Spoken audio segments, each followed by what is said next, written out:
Assalamualaikum warahmatullahi wabarakatuh. Izinkan saya memperkenalkan diri. Saya Hadib Anadia Dewi Cantika dengan NIM 026 dari kelas 6A Program Studi Pendidikan IPA Fakultas Ilmu Pendidikan Universitas Trunojoyo Madura.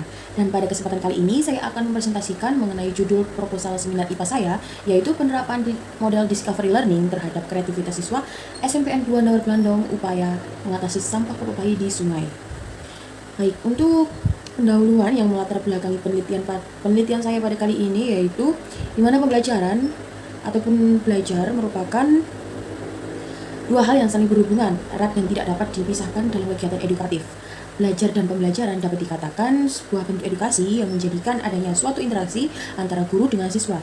Berdasarkan latar belakang di atas, maka identifikasi masalah yang dimunculkan yaitu mengenai satu, pembelajaran kurang efektif dan siswa cenderung tidak aktif dalam kegiatan pembelajaran.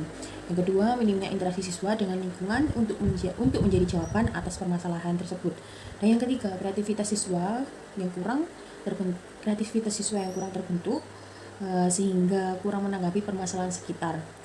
Yang terakhir, permasalahan sampah di sekitar siswa yang tidak kunjung usai, terutama di masyarakat luas. Rumusan masalah berdasarkan latar belakang di atas, maka rumusan masalah yang akan dibahas dalam penelitian kali ini yaitu bagaimana sih penerapan model pembelajaran discovery learning terhadap peningkatan kreativitas siswa dalam mengatasi masalah sampah popok bayi di sungai.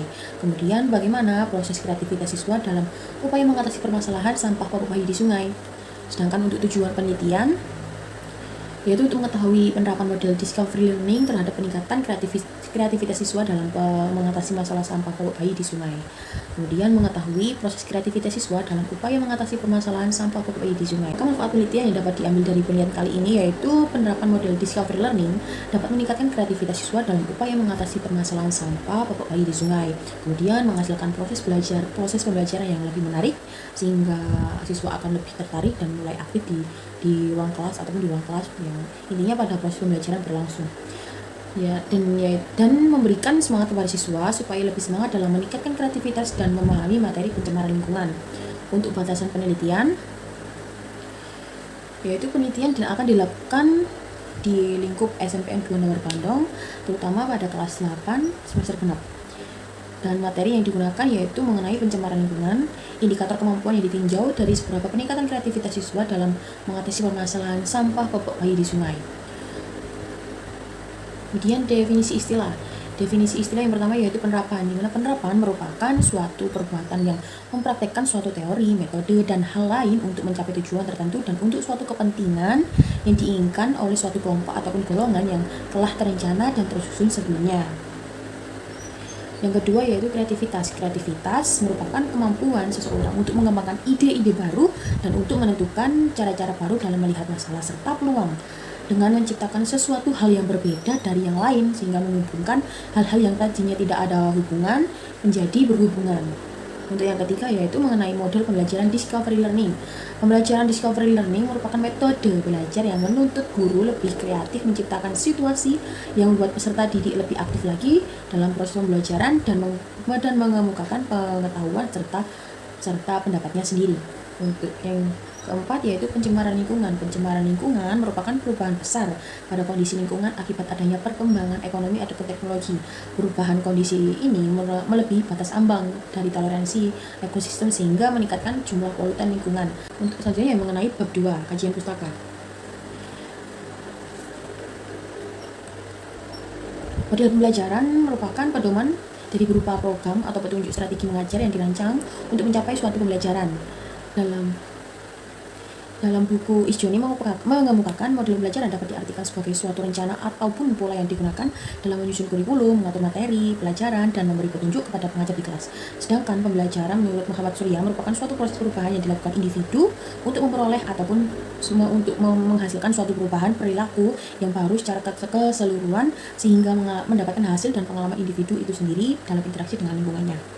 Dan model pembelajaran yang ideal merupakan model yang mengeksplorasi pengalaman belajar efektif, di mana merupakan pengalaman belajar yang memungkinkan siswa mengalami ataupun berbuat secara langsung, aktif, dan dalam sebuah lingkungan belajarnya.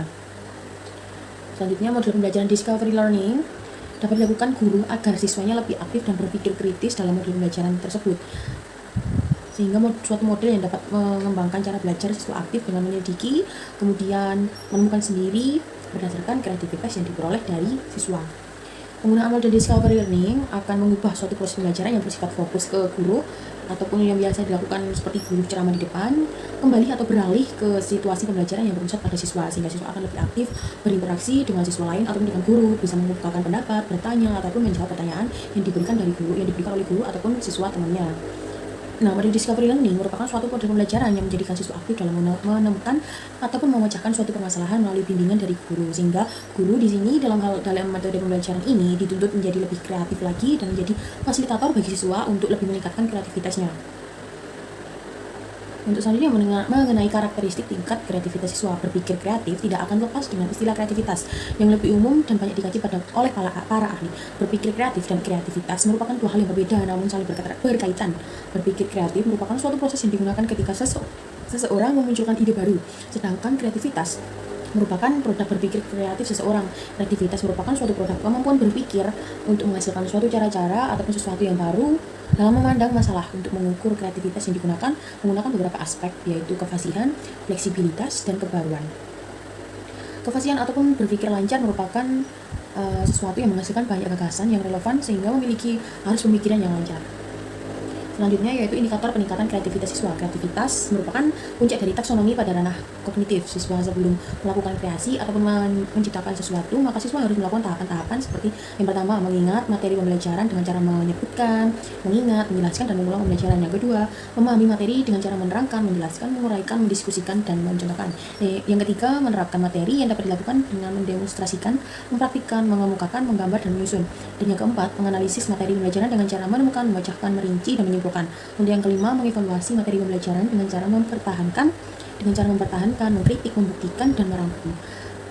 Dan setelah semua tahapan tersebut sudah dilakukan, maka siswa dapat menciptakan sebuah produk dari materi yang didapatkan dengan cara melakukan inovasi dan menghasilkan suatu karya. Permasalahan sampah terutama di Indonesia ya, merupakan masalah yang sampai sekarang belum ada titik terangnya, di mana sampah semakin kita dicegah untuk membuang sampah, di mana kita masyarakat malah semakin bergencar atau tergencar untuk membuang sampah di tempat yang terdapat tulisan dilarang membuang sampah. Jadi hal yang harus kita rubah dalam permasalahan sampah di Indonesia yaitu merubah dengan cara mindset masyarakat tersebut harus bagaimana. Dan permasalahan sampah di Indonesia itu seperti kurangnya tempat sebagai pembuangan sampah, sehingga masyarakat membuang sampah sembarangan karena ya penyediaan tempat sampah atau tempat pembuangan akhir itu tidak ada. Jadi minimnya atau kurangnya tempat pembuangan sampah. Kemudian sampah sebagai tempat yang berkembang atau sarang dari serangga dan tikus, menjadi sumber polusi dan pencemaran tanah, air, udara, sehingga menjadi sumber dan tempat hidup kuman-kuman yang membahayakan kesehatan. Untuk menangani permasalahan sampah secara menyeluruh perlu dilakukan alternatif pengelolaan. Landfill bukan merupakan alternatif yang sesuai karena landfill tidak berkelanjutan dan menimbulkan masalah lingkungan. Masalah alternatif tersebut harus bisa menangani semua permasalahan pembuangan sampah dengan cara mendaur ulang semua limbah yang dibuang kembali ke ekonomi masyarakat ataupun ke alam, sehingga dapat mengurangi tekanan terhadap sumber daya alam. Untuk menciptakan atau mencapai hal tersebut, ada 3 asumsi dalam pengelolaan sampah yang harus diganti dengan 3 prinsip baru.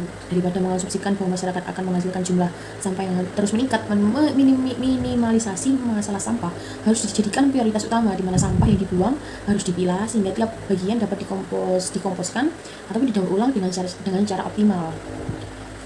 Daripada dibuang, sistem pembuangan limbah yang tercampur seperti yang ada saat ini akan lebih berisiko pada pencemaran lingkungan, sehingga akan berisiko ke kita sendiri juga. Dan pembuangan sampah yang tercampur merusak dan mengurangi nilai dari material yang mungkin masih bisa dimanfaatkan lagi. Bahan-bahan organik dapat mengkontaminasi ataupun mencemari bahan-bahan yang mungkin masih bisa didaur ulang ataupun beracun. Pencemaran lingkungan merupakan perubahan besar yang pada kondisi lingkungan terjadi akibat adanya perkembangan ekonomi dan teknologi. Perubahan kondisi tersebut melebihi batas ambang dan toleransi ekosistem sehingga meningkatkan sejumlah polutan di lingkungan. Dan pada pencemaran lingkungan kali ini, nah di sekitar masyarakat terdekat, terutama di sini, permasalahan pencemaran lingkungan yang terbesar yaitu pada sungai, di mana masyarakat sekitar itu membuang sampah popok bayi ke sembarang tempat di dasar sungai, di mana itu akan menimbulkan selain bau yang tidak sedap juga kuman-kuman, bakteri, dan akan air yang saat hujan deras tidak dapat tertampung di situ dan akan mengakibatkan banjir.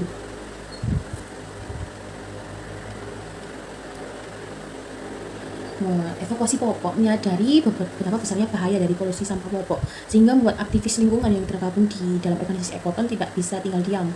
Organisasi tersebut membentuk sebuah komunitas yang langsung turun ke jalan untuk mengentaskan permasalahan sampah popok bayi. Komunitas tersebut telah memberikan secara berkala 16 kabupaten dan kota di sepanjang Sungai Berantas sejak tahun 2017 upaya menjaga dan melestarikan sungai tidak hanya demi kelangsungan hidup ekosistem sungai, melainkan juga demi kelangsungan hidup manusia yang bergantung di air permukaan ataupun seperti masyarakat terdekat di sungai. Itu merupakan masyarakat yang nanti dampaknya akan semakin besar karena dekat dengan wilayah sungai, pesisir sungai. Polusi sampah popok bayi yang mencemari sungai. Menurut Aziz, dalam kondisi darurat, survei yang pernah dilakukan Ekoton sebelumnya terkait penggunaan popok bayi sekali pakai, satu harinya seorang bayi atau balita menghabiskan 5-6 popok bayi sekali pakai. Sementara pada data Pusat Statistik atau BPS pada tahun 2017 menyebutkan terdapat sekitar 750.000 bayi yang tinggal di sekitar bantaran Sungai Berantas. Bila diperkirakan setiap harinya, wah sudah mengumpul banyak, dimana saat satu bayi saja menghabiskan 5-6 popok bayi. Bagaimana dengan 750.000 bayi per harinya saja sudah terlihat berapa ratus ribu itu. Nah, mengatasi permasalahan sampah popok bayi di sungai, upaya menjaga dan melestarikan sungai tidak hanya demi kelangsungan ekosistem, tapi juga untuk kelangsungan hidup manusia. Sampah popok bayi sekali pakai yang mudah terbakar pada popok bayi sekali pakai cenderung dalam keadaan basah.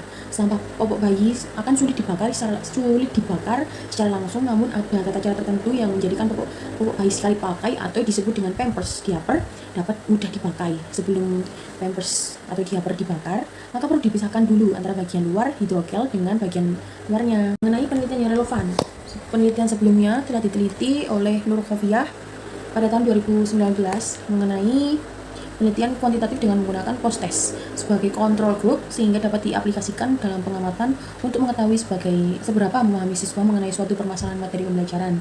Dengan menggunakan model pembelajaran discovery learning, dari keterampilan berpikir siswa akan lebih diasah, terutama terdapat objek untuk dijadikan bahan dalam proses pemahaman siswa. Jadi dengan adanya pemahaman konsep yang dibelajarkan siswa dengan model discovery learning, maka akan lebih memunculkan ide kreativitas dari siswa. Kemudian yang kedua, penelitian oleh Juniarso pada tahun 2020 menggunakan penelitian secara eksperimen, yang mana peneliti harus mendatangi dan mengobservasi secara langsung lapangan yang akan dijadikan bahan penelitian. Dengan menggunakan teknik simple random, pada evaluasinya diberikan 5 butir soal sebagai expert judgment, sehingga terdapat hubungan antara konsep yang dipelajari dengan praktek terjun lapang dan ataupun eksperimen yang dilakukan.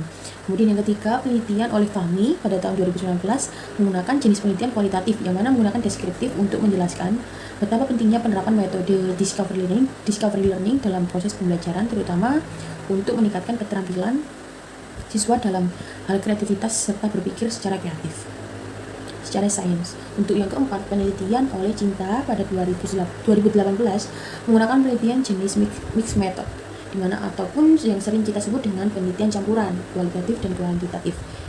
Sehingga dalam penelitian ini akan mengembangkan belajar siswa supaya siswa lebih aktif lagi dan semakin kreatif. Dengan adanya penjelasan diikutsertakan dengan bukti ataupun hasil dari variabel dengan hasil nyata, sehingga lebih memperkuat pendapat bahwa memang dengan menggunakan model discovery learning dapat lebih meningkatkan cara belajar aktif dan kreativitas siswa. Pada penelitian yang kelima, yaitu penelitian oleh Arisandi pada tahun 2020 menggunakan penelitian eksperimen dengan desain penelitian true eksperimen. Peneliti selain terjun lapang untuk mengolah sampah yang menyebabkan pencemaran lingkungan, maka peneliti juga harus memperhitungkan berapa banyak sampah yang diproduksi perharinya dan diimbangkan dengan pengelolaan sampah tersebut, sehingga dapat meminimalisir terjadinya pencemaran lingkungan yang diakibatkan oleh sampah. Yang keenam, dalam penelitian INDA pada tahun 2020, Discovery Learning, ada beberapa langkah yang dilakukan guru sebelum melakukan pembelajaran. Untuk kerangka berpikir dengan masalah satu, pembelajaran kurang efektif dan siswa cenderung tidak aktif dalam kegiatan pembelajaran. 2, minimnya interaksi siswa dengan lingkungan untuk menjadi jawaban atas permasalahan. 3, kreativitas siswa yang kurang terbentuk sehingga kurang bisa menanggapi permasalahan sekitar.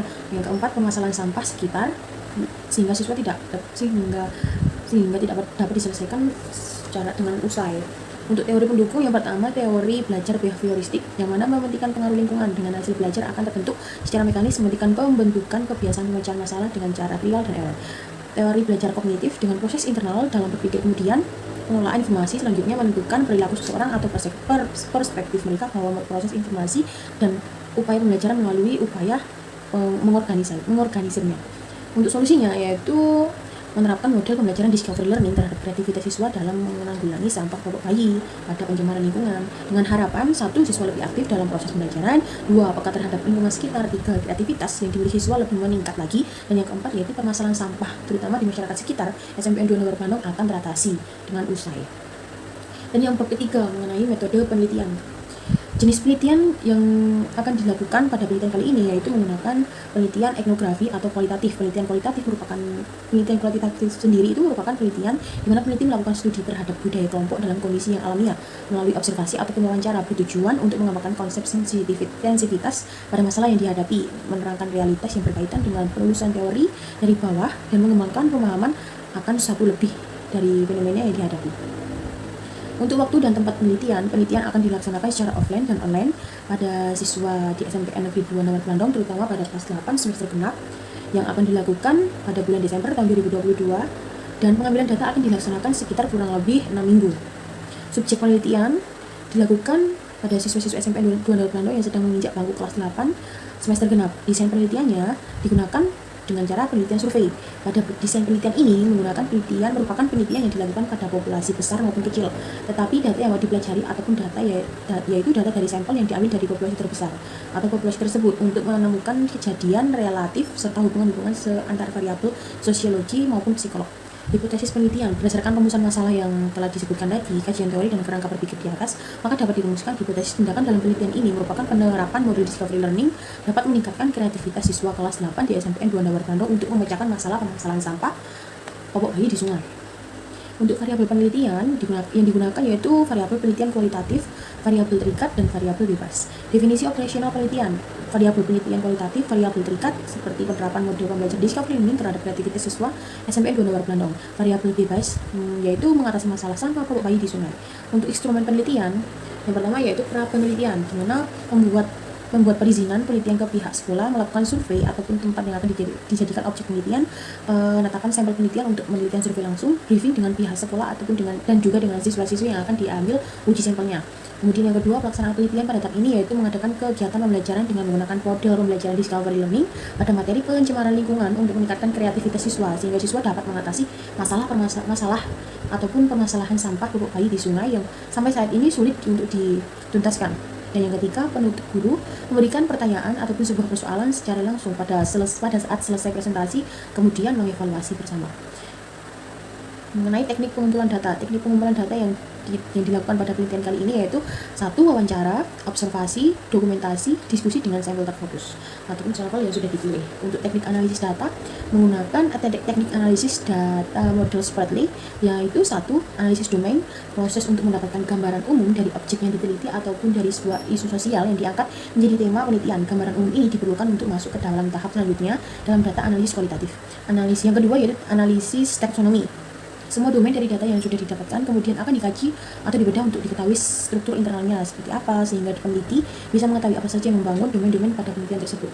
Analisis kompensial untuk mengetahui ciri spesifik dari semua unsur yang menyusun data domain penelitian. Dan yang keempat, analisis tema budaya, hubungan antara domain kemudian ditarik kesimpulannya. Kesimpulan yang berhasil didapatkan kemudian dirumuskan menjadi sebuah kalimat ataupun judul, dan judul ini akan digunakan peneliti yang bersangkutan sebagai judul penelitian. Mungkin itu saja presentasi mengenai proposal seminar IPA yang dapat saya sampaikan. Jika ada pertanyaan silakan ditanyakan. Untuk waktunya dipersilahkan. Kurang lebih mohon maaf bila ada salah-salah kata. Wassalamualaikum warahmatullahi wabarakatuh.